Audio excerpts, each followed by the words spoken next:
2007, 2008 তখন আমরা অনেক সময় দুপুরের খানা খেতে পারতাম না। কেন খেতে পারতাম না? কাস্টমারের চাপে। গিফট, শুধু গিফট, আংটি, চেন, দুল, হিউজ পরিমাণ গিফট যেত। তাকে দেখা গেছে ওই গিফটে ছোট ছোট জিনিস বিক্রি করলেও আমাদের একটা হিউজ পরিমাণ একটা বিজনেস হইতো। এখন এমন অবস্থা হয়েছে যে মধ্যবিত্ত, আমার একটা আত্মীয়কে আমি একটা স্মৃতিচারণ করে রাখবো, একটা গোল্ডের গিফট দেবো, একটা চেন দিব বা একটা হাড়ি দিব।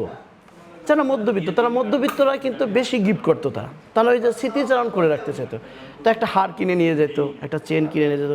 কিন্তু এই কাল যেটা এখন বর্তমান, একটা মধ্যবিত্ত গোল্ড গিফট দেওয়া চিন্তাই করা পারে না। একটা প্রবাদ বাক্য আছে, যে কাল যায় সে কালই ভালো যায়। এটা কিন্তু বাস্তব কথা। আমি যখন জুয়েলারি লাইনে জব করি তখন সেকালটা আমার মোটামুটি ভালো ছিল। আমরা বিজনেস করছি খুব স্বাচ্ছন্দ্যভাবে। তখন গোল্ডের ভরি সর্বোচ্চ 7,000 8,000 টাকা ছিল, কিন্তু মানুষের স্বতঃস্ফূর্ত খুব ভালো ছিল, বেচা কিনা। দেখা যাচ্ছে একটা সময় আমরা বৃহস্পতিবার যখন আসতো, আপনি ঢাকা শহর আপনি জানেন শুক্রবারে অনুষ্ঠানগুলো হয়, তখন প্রত্যেকটা কাস্টমারের মধ্যে একটা মানে দ্বিধাদ্বন্দ্বর মধ্যে কার চেয়ে কতটুকু কে গিফট দিবে, কে ভালো গিফট দিবে, এটা নিয়ে একটা বাজেট হইতো, তাদের প্রতিযোগিতা হইতো। তা সেই প্রতিযোগিতায় দেখা যাচ্ছে বৃহস্পতিবার আসলে আমরা এই গিফট আইটেমগুলো, গোল্ডের দাম যখন কম ছিল সেকাল যেটা বলেন, সেটা আপনি হতে পারে 2007, 2008 তখন আমরা অনেক সময় দুপুরের খানা খেতে পারতাম না। কেন খেতে পারতাম না? কাস্টমারের চাপে। গিফট, শুধু গিফট, আংটি, চেন, দুল, হিউজ পরিমাণ গিফট যেত। তাকে দেখা গেছে ওই গিফটে ছোট ছোট জিনিস বিক্রি করলেও আমাদের একটা হিউজ পরিমাণ একটা বিজনেস হইতো।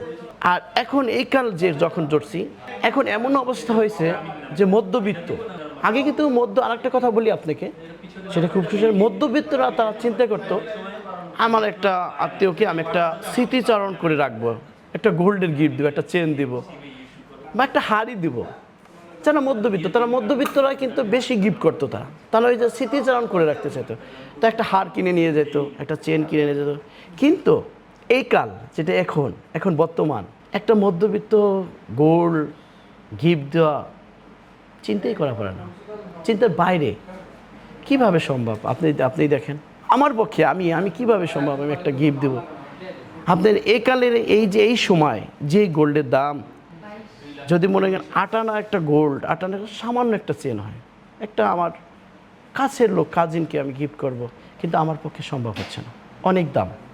2,41,000 টাকা, 8 আনা গোল্ডের দাম প্রায় 1,20,000 টাকা পড়ে, তারপরে ভ্যাট, মেকিং, এটা তো গুনতেই হয়। তো বর্তমানে এই যে প্রথাটা, গিফটের যে গোল্ডের ক্ষেত্রে যে সিস্টেমটা, এটা একদম সুইচ অফ হয়ে গেছে।